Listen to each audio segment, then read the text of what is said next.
When faced with delays or challenges in gross motor development, so many parents report to us that they've seen incredible progress and improvement with their child in movement based therapies like PT or OT. But often over time, they tend to run into some tough spots or they start to plateau. And some families feel fully frustrated because they're just not seeing results from any of these therapies at all.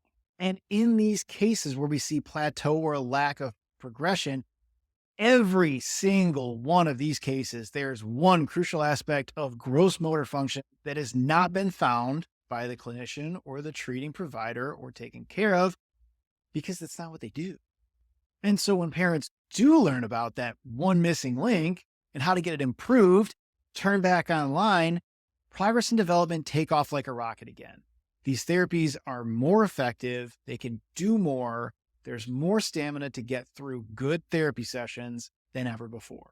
So moms, dads, if you are concerned that your child or grandparents, if your little sweet little grandbaby, I'd say sweet little grandbaby because that's what my parents and Haley's parents call little Benny, the sweet little baby.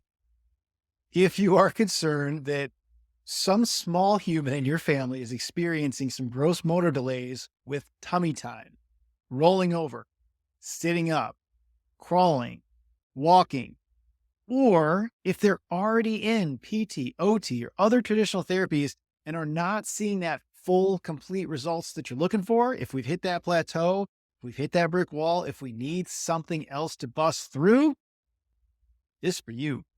Today, we're going to talk about the key motor milestones that kids should be going through and what other essential order or sequence they should be happening in. Now, most importantly, we're going to talk about the most overlooked part of the body and the neuromuscular system that is not being checked by regular pediatricians or pediatric physical therapists in the neurospinal system. When you learn about how kids have the most amount of stress and tension actually stuck in those areas, you better understand why, perhaps, their core and extremities are experiencing low tone like you've been told. So first off, let me hit you with a little story about this sweet little girl named Tegan. Tegan had gross motor delay and delay in her developmental milestones. She was late to roll over, couldn't sit up on her own till 10 months. She didn't crawl till she was about 14 months. And at almost 2 years, standing on her own and walking was a huge challenge. She was uncomfortable in free space and she could only walk with support holding her up. Now, this was not the only thing she struggled with. She struggled mightily with constipation and immune system challenges. With her neuroimmune system being so out of whack, she was starting to have the occasional febrile seizures, and mom and dad were worried, as they should be. For a long time, Tia was in PT, and while she made great progress, mom said that things really started to slow down. She hit the wall, she hit the plateau. And this was because Tegan had deeper levels of neurological stress and dysfunction that needed to be addressed first before that therapy could be fully effective. Whether it was walking, talking, sleeping, pooping, it was like her body knew how to do it, but it was dampened down. There was all this interference, irritation, subluxation, incoordination, whatever you want to call it, and it was just kind of holding her back. Now, shortly into care, mom was able to slap a big old check mark onto the biggest goal that she had had. Tegan took off running across the office. Tegan started to take off with her walking. Not only was she standing by herself, taking those first couple steps without support, but she started doing laps around the table, smiling, and she was clapping the entire time. Every time we check in with parents at a re-exam or rescan, when we're talking about progress, or they text us after the appointment and tell us things like they haven't seen this side of their child in a long time, and that gives my heart the butterflies. It's why I do what I do.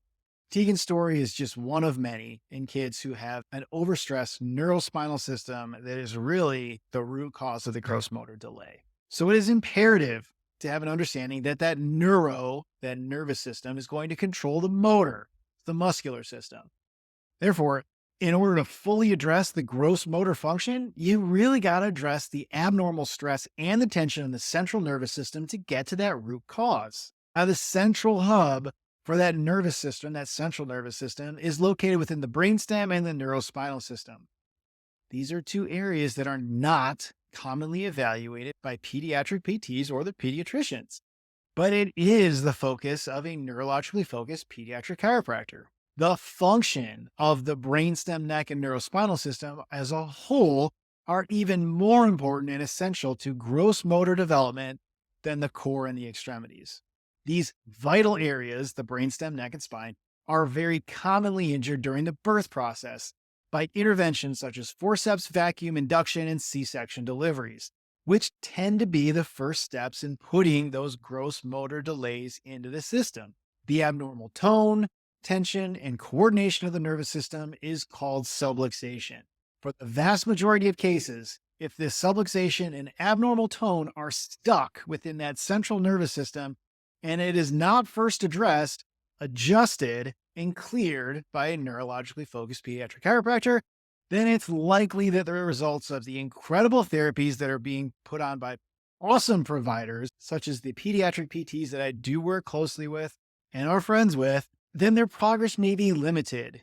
It may plateau or it may be prevented altogether. Lastly, if gross motor development is not fully completed in order and close to on time, it can then lead to other neurodevelopmental challenges.